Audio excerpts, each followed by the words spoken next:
Good morning, and welcome to the Unitarian Universalist Church of the South Hills, fittingly known this morning as Sunnyhill.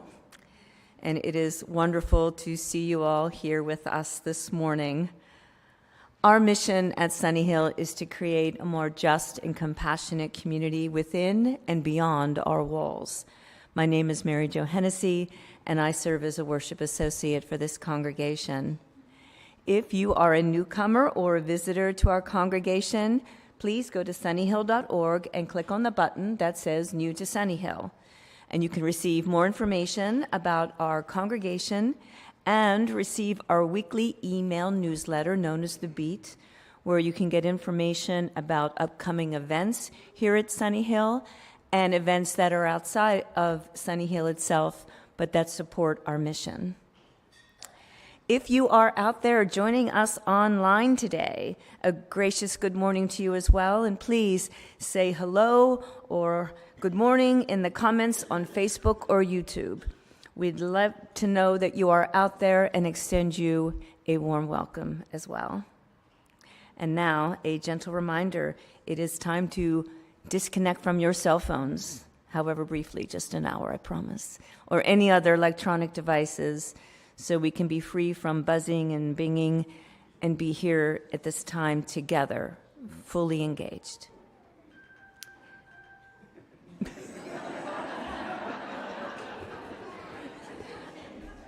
I'll talk to you after service.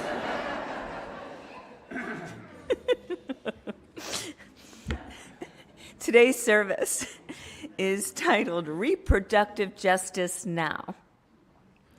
As Unitarian Universalists, we are part of a liberatory reproductive justice movement, and today we affirm our commitment to building a world in which all people are able to make choices about their bodies, their health, and their families within safe, thriving communities. And our opening words were written by Deborah Hafner. You are welcome here. If you are straight, gay, lesbian, bisexual, intersexual, or asexual, or resist labels completely, you are whole and welcome here. If you are transgender, non-binary, genderqueer, or cisgender, you are whole and welcome here. If you are confused about your sexuality, have questions, struggle in an intimate relationship, or struggle because you aren't in one, you are whole and welcome here. If you have had an abortion or an unintended pregnancy, given up a child, had a miscarriage, have AIDS or HIV, struggle with infertility or sexual dysfunction, You are whole and welcome here. If you have been the victim of sexual abuse, sexual harassment, or sexual assault, you are whole and welcome here. If you have made sexual decisions or had behaviors that you regret, you are welcome here, and we will help you offer restorative justice and healing. Your sexuality is holy and sacred and an integral part of who you are. You are whole and welcome here. As Unitarian Universalists, we will side with you, love you, and fight for your rights. We seek to create a world where sexuality and sexual diversity is celebrated with holiness and integrity, and you are welcome here. Now please join me in the words for lighting our chalice. We kindle our chalice as a symbol of the light of love that illuminates our path and warms our hearts, even when everything seems dark and cold. Good morning. Please rise and body your spirit to join in singing our opening hymn. There's a river flowing in my soul.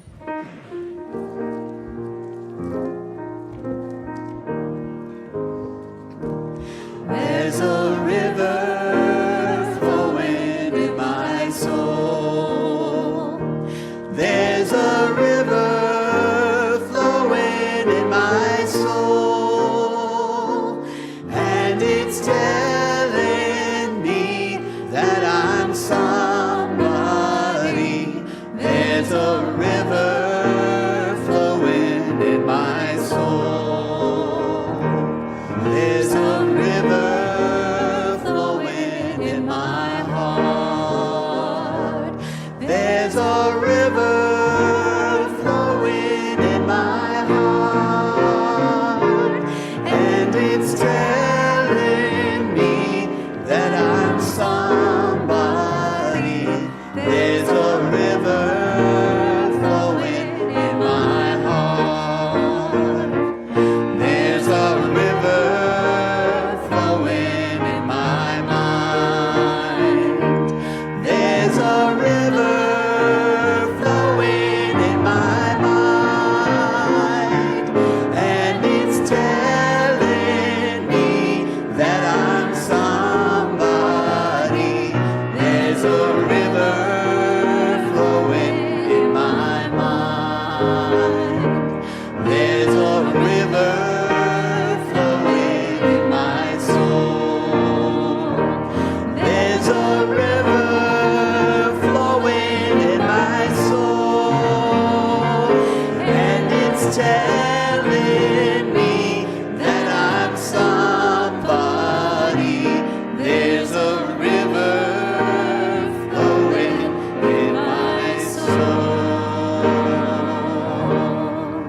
Thank you. Please be seated.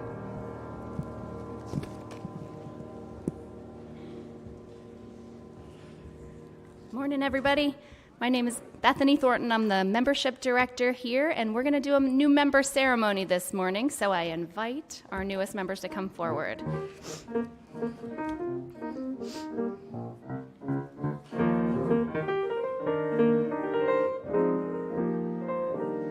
That's perfect, right there. Yep, perfect. All right, good. Thank you. All right, first we have Puvi Rajan and Gabe Koraman with their little one, Kitu.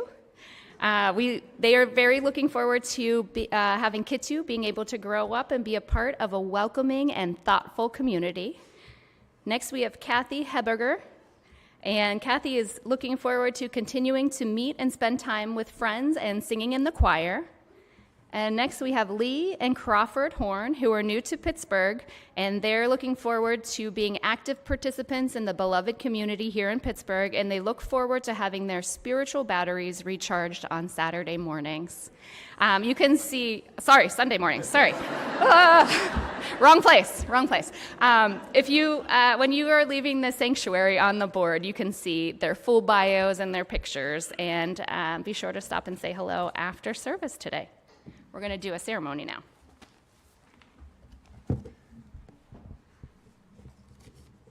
Today we welcome into our congregation these new members who have chosen to become a part of this church. We are so glad to have you with us and delighted that you've chosen to share this part of your journey with us. Will you accept our gifts of fellowship, mutual support, and service? Will you offer us your unique presence and gifts? And will you work with us as we seek to create a community and a world dedicated to compassion and justice? If so, please say, "We will." We will. Congregation, will you welcome these new members with the warmth and comfort of your fellowship?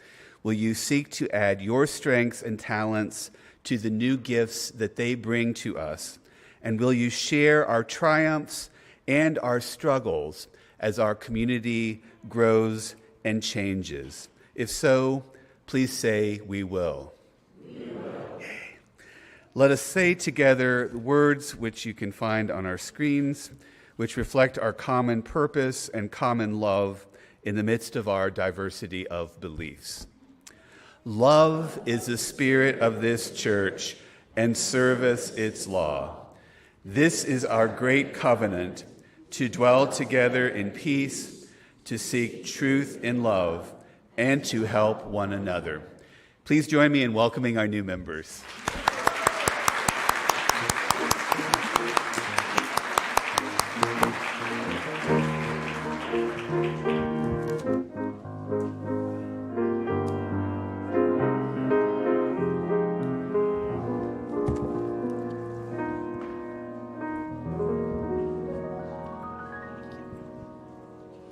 All right, friends, it's time for our story for all ages. If anyone wants to come up.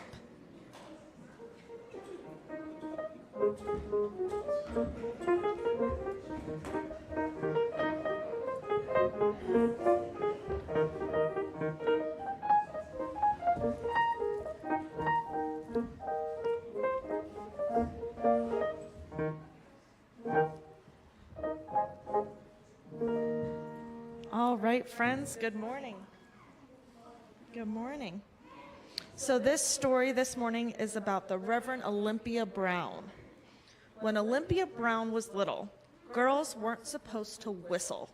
Can any of you whistle? Yeah, we've got some friends that can whistle. Great job. Girls weren't supposed to climb trees or run fast or catch frogs. But Olympia did. She did all of those things and more. You can do whatever a boy can do, her mother and her father told her, and Olympia knew it was true. She climbed trees and ran fast and caught frogs, and when she was in school, she answered the teacher's questions loud and clear. "Little girls ought to be quiet," said one lady in town. "Little girls ought not to make themselves heard." But Olympia did. She had a voice, and she was going to use it every day. When Olympia Brown was a teenager, young women weren't supposed to go to college. Young women weren't supposed to leave home to go off and learn complicated things. But Olympia did. She did all of those things and more. Olympia left home and went to Antioch College. She went to class and studied and learned all kinds of complicated things. "Young women ought not to be in college," said one professor at the school. "But since they're here, we must read their papers." "Young women ought not to give speeches from memory, like the men." But Olympia did. When it was her turn to present her report, she rolled up the papers in her hand and said each and every word, loud and clear. Olympia Brown had a voice, and she was going to use it every day. When Olympia Brown was in college, women weren't supposed to wear pants. Women weren't supposed to wear anything except very long dresses that came all the way down to their toes. But Olympia did. She wore dresses that came down only past her knees, and she dared to wear pants. The horror, I know. Bloomers, the pants were called, after Amelia Bloomer, the woman who had created them a few years before. "Women ought not to show their ankles in public," exclaimed some of the men, "and women certainly ought not to wear pants. Yikes, I'd be in big trouble showing these scandalous ankles." Whew. Olympia did too. She wore her bloomers every day, no matter how much the men sneered. When Olympia Brown was finished with college, women weren't supposed to be ministers. Women never stood up in front of a congregation and talked about God. But Olympia did. She did all those things and more. Olympia graduated from the theological school at St. Lawrence University in 1863 and was ordained as a Universalist minister in June of that year, the first woman ever to be officially and fully ordained by that church. That's when she became the Reverend Olympia Brown. Women ought not to speak in public, said a minister at the time. Women ought not to take the pulpit or discuss the nature of God. But the Reverend Olympia Brown did, and during the next 35 years, she was a minister in 5 different congregations, and even visited other congregations. She took the pulpit in every single one, and she spoke on the nature of God and love, and she did an excellent job. Olympia Brown had a voice, and she used it every day. When Olympia Brown was born, women weren't allowed to vote. Women weren't allowed to have a say in who was elected president or senator or mayor of the town. But Olympia had something to say about that. She actually had a lot to say about that. So she traveled all over her state of Kansas in a horse and buggy and gave speeches to convince people that women deserve the right to vote. She wrote hundreds of letters. She spoke to the representatives and senators in Congress. She marched in parades. Olympia and her friends worked hard to get women the right to vote. Olympia Brown had a voice, and she used it every single day. Every day, for over 50 years. And finally, when Olympia Brown was much older, women were finally allowed to vote. In November of 1920, when Olivia was 85 years old, she voted for the very first time. Olympia always had a voice, and she used it to make sure that she and all other women in the United States had a voice as well. So Reverend Olympia Brown lived at a time in history where women were treated differently than men. Today, we still continue the fight for equality for all and for the power to have full control over our voice and our bodies. Let us continue to learn from and honor our Unitarian Universalist ancestors, like Reverend Olympia Brown, and fight for equality, equity, and justice, and also to use our voice every single day. And with that, we will head to our religious education classes.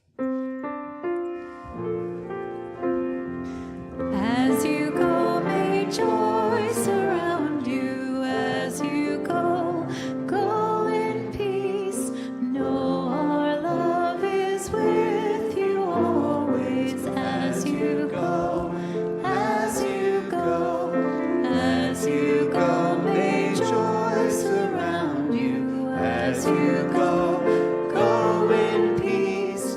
Know our love is with you always. As you go, as you go.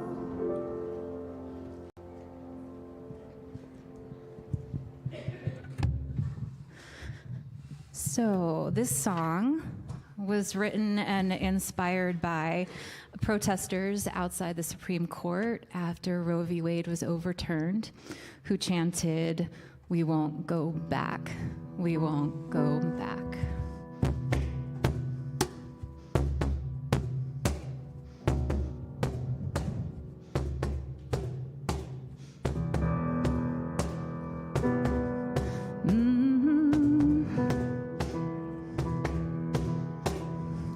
My body is a revolution. What I do should be my own choosing. We won't go back. We won't go back. We won't go back. We honor those who fought before us. They give us strength as we push forward. We won't go back. We won't go back. We won't go back. Hey. We are the voices. We are the truth. 'Cause we make the future. Hey. We are the voices. And we are the truth. 'Cause we make the future.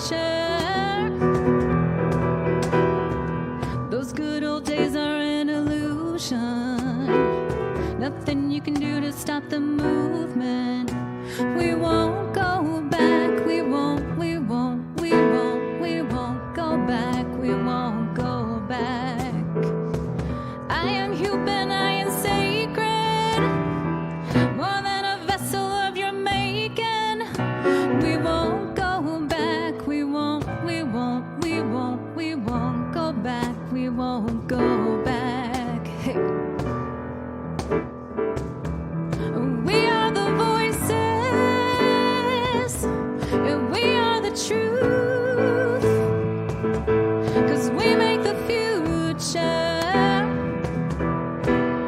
Hey, we are the voices, yeah, we are the truth.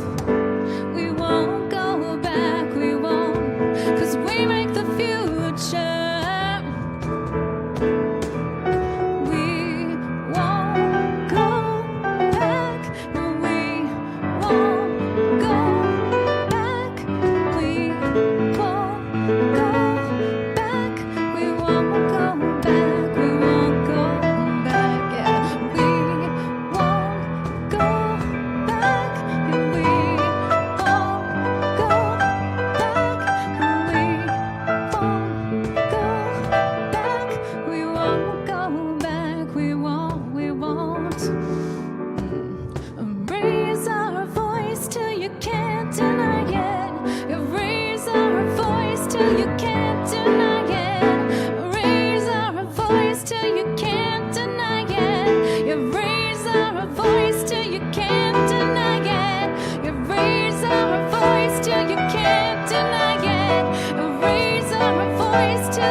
Yeah, keep that going.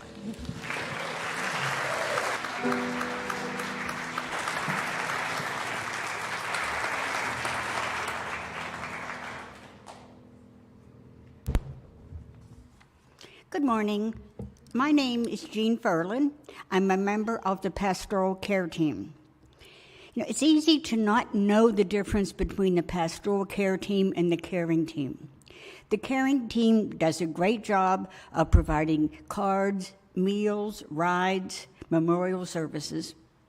On the other hand, the pastoral care team offers support and a listening ear to members going through a tough time of any kind, supports the family and friends involved in caregiving, offers a connection to those unable to attend church due to illness or injury, and to anyone feeling isolated or lonely. We are good listeners, and we hope you will contact a member of the pastoral care team if you have a need for support. Each week at this time, we share joys and sorrows submitted by the members. Joys and sorrows may be submitted online at our website, sunnyhill.org, or by filling out a paper in the foyer. After each joy or sorrow that I read, please respond by saying, "We hold you in our hearts." There is a sorrow from Will Page. He says, after experiencing countless corporate restructuring in my total of 29 years in the information technology field, I found out on Friday that my own job was being eliminated. After 15 years with my current company, it was a shock. But I am excited about what my next chapter will be. I will miss the best team of people I've ever worked with. They were like a second family. I want to reassure my family and friends that we don't expect this to cause us any serious hardship, because I know y'all care. To Will and his family, we hold you in our hearts. And a sorrow from Bethany Thornton. She says, beloved minister, the Reverend Stephen Potsman, died unexpectedly this week from complications following surgery. Please keep the Unitarian Universalist Church of Kent in your prayers as they navigate this time of grief, loss, and love. To the members of the UU Church of Kent and to the family of Reverend Potsman, we hold you in our hearts. A joy from the Caring Committee. Longtime member Lorraine Carabetta had successful shoulder surgery and is recovering at Rehab Place in Denver. Her Denver address is on Breeze. To Lorraine and her family, we hold you in our hearts. And a sorrow submitted by concerned Sunnyhill friends of Jenna Olson and Carol Hernandez. This past week, we were distressed to have learned from Carol that Jenna was admitted by emergency to Allegheny General Hospital. Her heart was in spasms and stopped several times. Through the week, surgery was postponed as hospital personnel consulted with experts from Stanford and other medical facilities around the country. Carol reports that the procedure on Saturday went well, and there's some optimism they have fixed the spasms. But it won't be proven until they take her off the machines. Jenna's mother and brother arrived and are standing by with Carol, hoping for good news and recovery. To Jenna and Carol and their families, we hold you in our hearts. Each week at this time, I said that already. Okay, as we listen to our musical meditation, we invite anyone who feels moved to do so, come forward, light a candle, place it in the sand, and return to your seat.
Please join me in the spirit of meditation or prayer.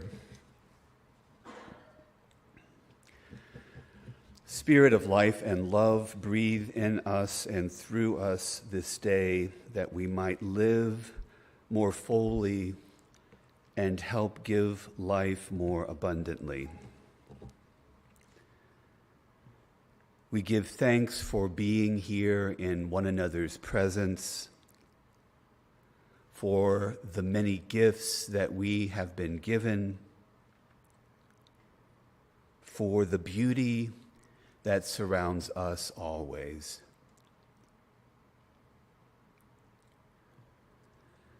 We pause now to remember those places where we are challenged, where we are in pain, where we may feel less than whole. We pause for a moment of shared silence.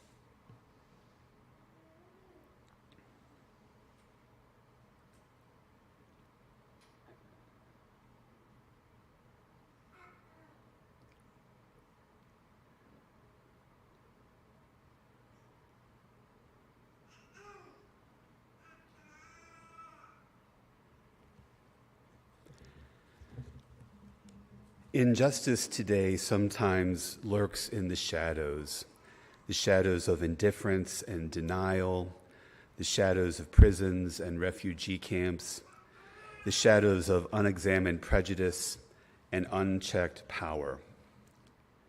We pray that we might answer the call to shine a light in the shadowy places, the places where love is obscured by hatred and fear, that we might unstop the mighty stream of justice waiting to flow through us and around us. May our hearts be open to this call, and may we answer yes. Amen.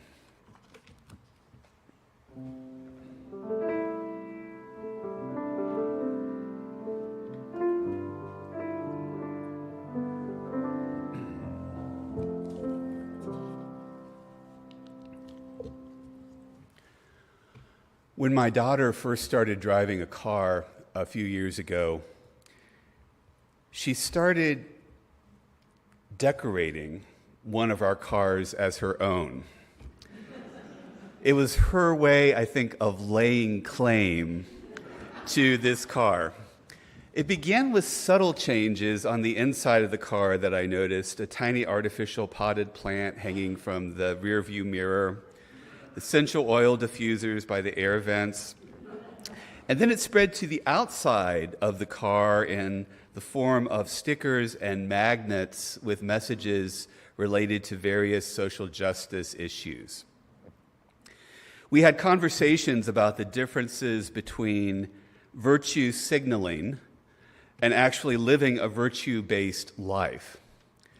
For me, I have no objection to any number of magnets and bumper stickers on anyone's car, including our own, as long as the person displaying those stickers is actually taking action on their implied values and not just slapping a sticker or magnet on their car and then leaving it at that. In the case of my daughter, she is, I think without question, a tireless advocate for the positions that she espouses and has already been involved in more action and advocacy for progressive causes than most adults that I know.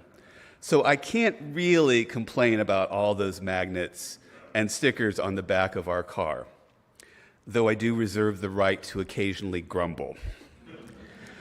But there's one sticker in particular that I would like to focus on today that's on the back of our car. It reads simply, "Trust women." It's such a simple message, and it seems like it should not even be necessary here in the middle of the 21st century, and yet it is necessary. It's necessary because women tend not to be trusted when they report sexual assault or abuse. It is necessary because women tend not to be trusted when they talk about workplace harassment and gender-based disparities in hiring and promotions. It is necessary because women tend not to be trusted when it comes to making decisions about their own health care, especially reproductive health care. In the wake of the U.S. Supreme Court's overturning of the Roe v.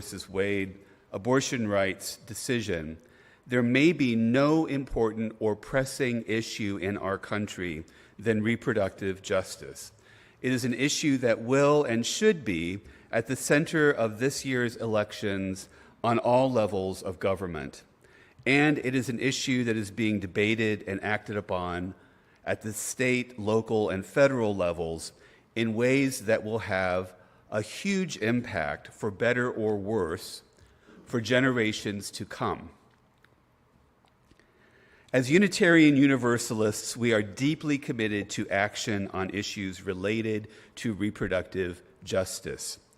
As articulated by the UUA, our Unitarian Universalist faith affirms that all of our bodies are sacred and that we are each endowed with the twin gifts of agency and conscience.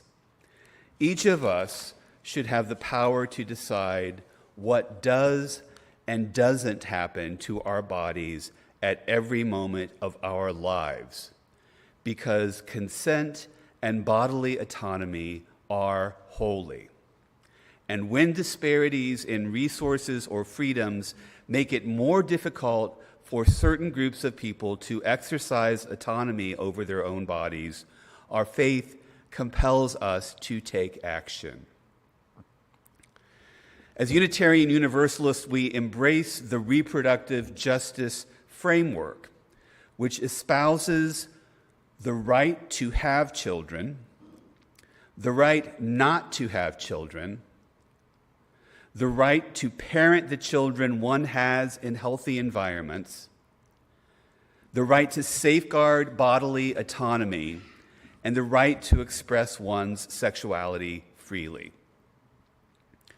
As noted by UU Minister Reverend Darcy Roque, to whom I'm indebted for some of my material for this sermon,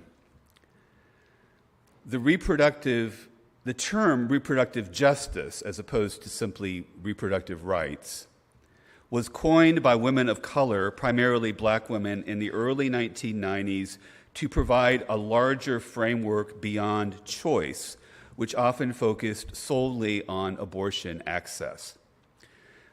We recognize the historic significance of Roe v. Wade to the health and lives of women around this country. It must be noted, too, that we Unitarian Universalists have an historical part in this narrative. A group of women in the Dallas Unitarian Church came together to study abortion in 1970, and out of those meetings helped bring the Roe v. Wade case to the Supreme Court. Roque continues, however, after this historic Supreme Court decision, choice still seemed to be reserved largely for white, wealthier women. What choice do you have if there is no accessible clinic? What choice do you have if your reproductive decision-making is dictated by your dire financial straits rather than what you want or need?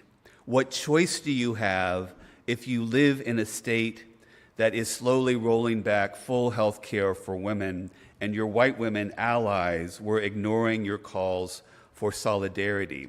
And so women of color, those most deeply impacted by the ways in which racism, classism, sexism, and capitalism prey upon all types of reproductive challenges, created a revolutionary new intersectional framework, reproductive justice. Reproductive justice, Roque notes, asks us to think holistically and theologically and morally, to see women and men and individuals who identify as both or beyond gender binaries in their fullness and complicated choices, restrictions, joys, and sorrows. To reimagine what it is to birth something or someone into this world, and to never forget our inherent worth and dignity, as well as the power and need for community, biological, and chosen. Reproductive justice, at its core, calls us to the simplest and yet seemingly most difficult task: seeing each other really and truly, and being asked to be seen in all our complexity. To be seen, to be believed, to be trusted is or should be a human right, and it should apply to all genders, all races, all ages, all ethnicities. But glaring and alarming disparities continue to exist, especially with regard to reproductive health care. Women, particularly women of color, still tend to be invisible, disbelieved, or distrusted when it comes to their own health. In an interview in Vogue magazine, Serena Williams, arguably the best and most successful professional athlete in the world for 20 or 30 years, shared a harrowing story about how she almost died of blood clots after childbirth. Having experienced pulmonary embolisms before, she knew exactly what was going on with her body, but she was not believed, first in her pain and then in her diagnosis. At a crucial moment in the course of her hospital recovery, Williams was given a different test than the one that she knew she needed. She said, "I was like a Doppler in response to an initial test ordered by a doctor. I told you I need a CT scan and a heparin drip." Only after the ultrasound discovered nothing was Williams sent for a CT scan where blood clots were found in her lungs. She said, "I was like, listen to me," retrospectively musing on what must have been a terrifying situation. Even in immense pain, Williams advocated for herself because seemingly those surrounding her and the medical system did not wish to hear what she knew to be true. Williams is a person of considerable wealth and privilege, far more wealthy and in many ways far more privileged than most of us could possibly imagine. And she is an elite athlete who is much more in touch with what is happening with her body than the average person. However, she is a woman and a woman of color. And as a result, she was not heard, seen, believed, or trusted in the same way that, for example, a white man may have been. Since the beginning of time, men seem to have been obsessed with controlling women's bodies. And the stronger and more powerful a woman becomes, the more she can be seen as a threat to patriarchy. As an example, just take a look at the absurdity of what's happening in the news with Taylor Swift and Travis Kelce. I promised myself a couple of weeks ago I would never talk about this in church, but I just couldn't resist. The far right is so incensed by a relationship between this amazingly powerful and gifted woman and a football player that they start spinning these ridiculous conspiracy theories about what must be going on. But in this case, I really think they have no idea what they are up against. And my Super Bowl prediction is that next week, no matter which team scores the most points, Taylor Swift is going to be the winner. because she and the Swifties are an absolutely unstoppable force at this moment. But getting back to my larger point, men have been obsessed with controlling women's bodies for a very long time. And there are systems in place, legal, societal, and political systems, that keep women from having full bodily autonomy.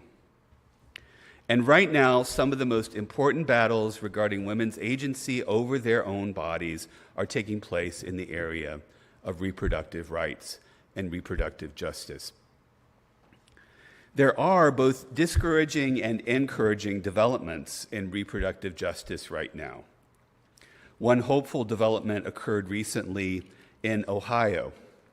As described in a UU World magazine article, in November, in one of the nation's most closely watched ballot questions, Ohioans enshrined reproductive freedom in the state constitution, approving issue 1 by a 13-point margin.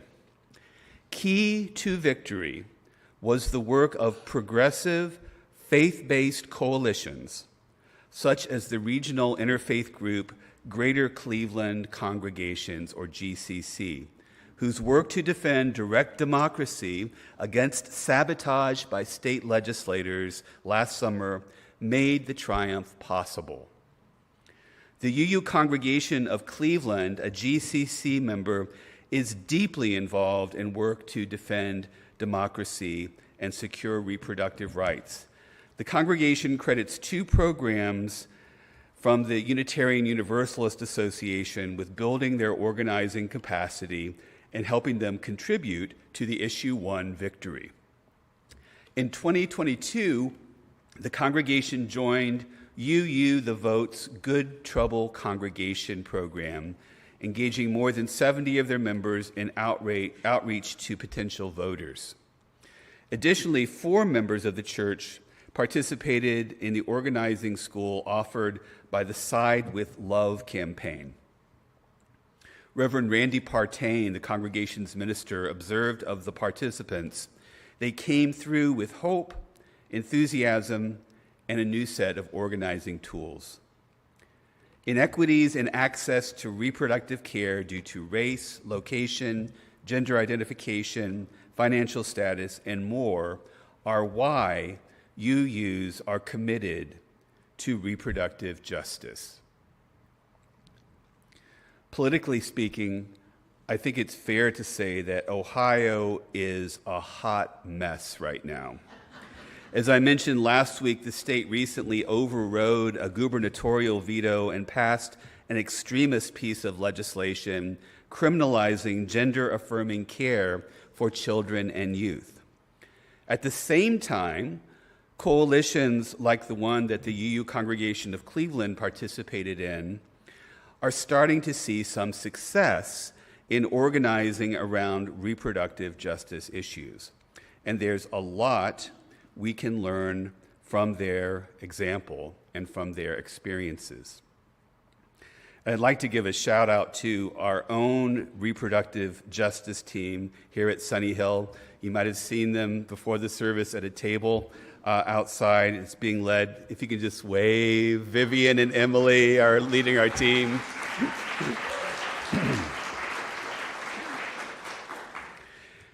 As I alluded to earlier, UUs have a proud history of organizing to establish and defend reproductive rights and advance a broader reproductive justice agenda. The UUA General Assembly passed its first statement supporting the right to choose abortion back in 1963.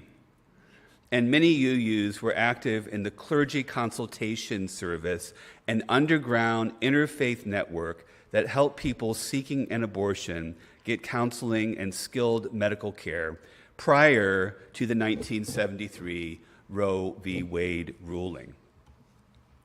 If we are to be true to our history and to our most deeply held values, we must continue to be involved in the struggle for reproductive justice.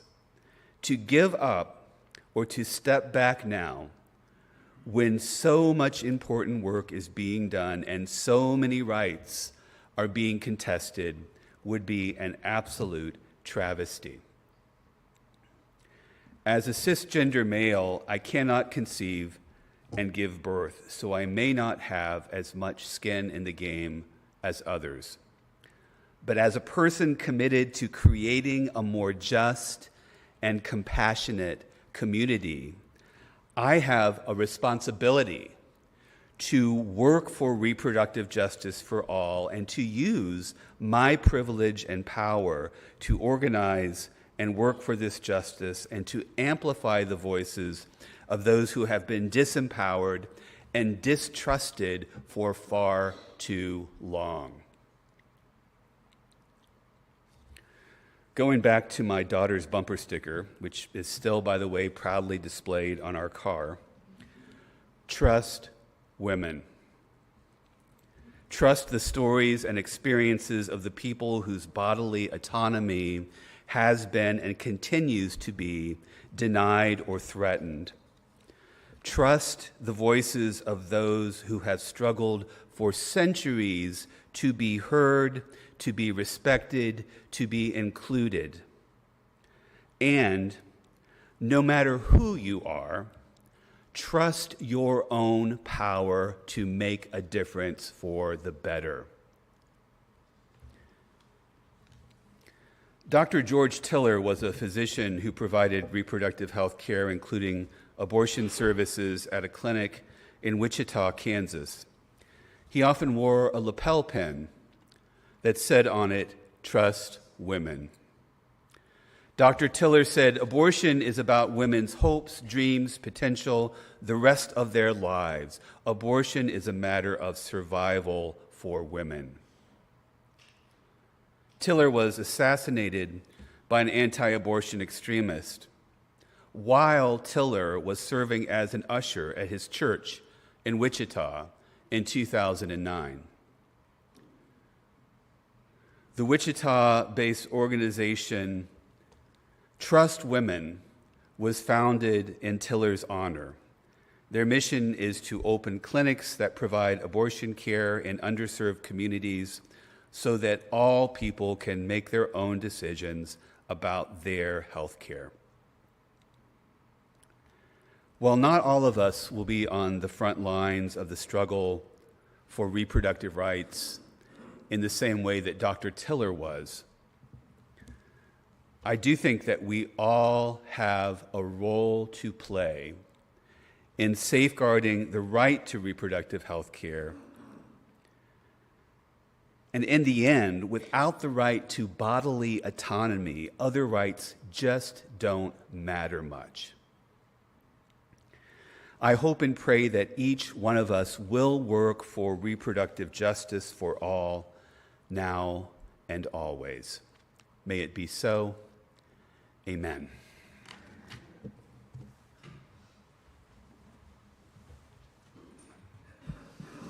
Please rise again in body or spirit and with determination to sing our hymn, "We Are Dancing Sarah's Circle."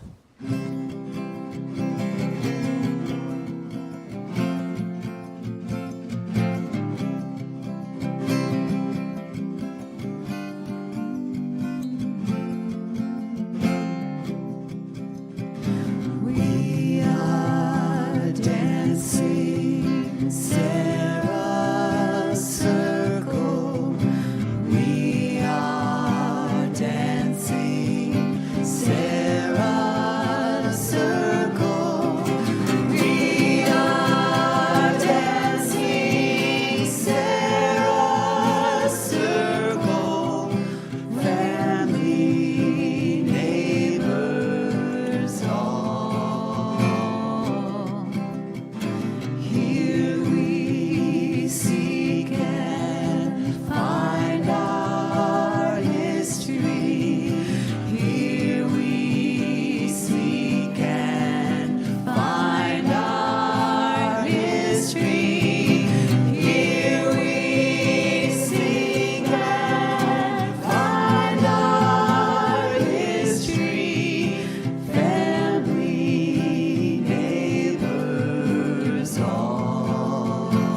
It is time for our morning offering.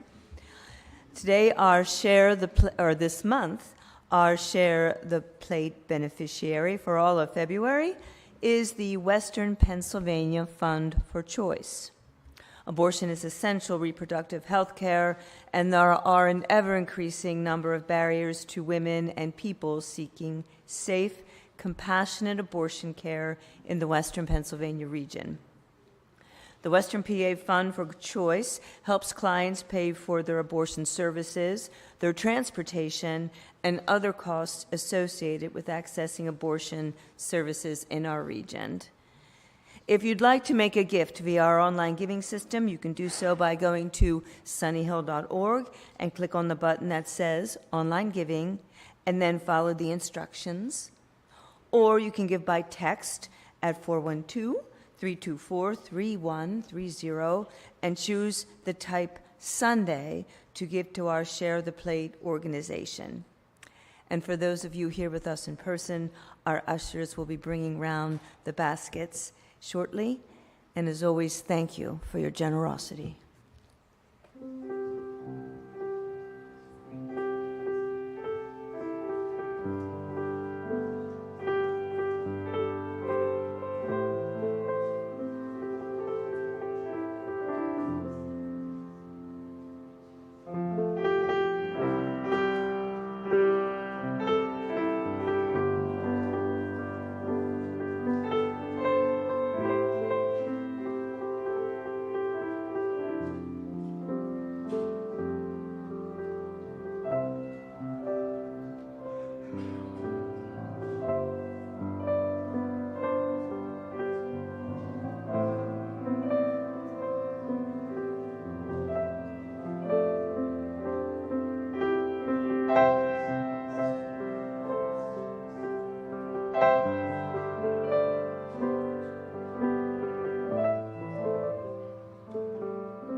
May we please say together the words for extinguishing our chalice. We extinguish this flame, but not the light of truth, the warmth of community, or the fire of commitment. These we carry in our hearts until we are together again.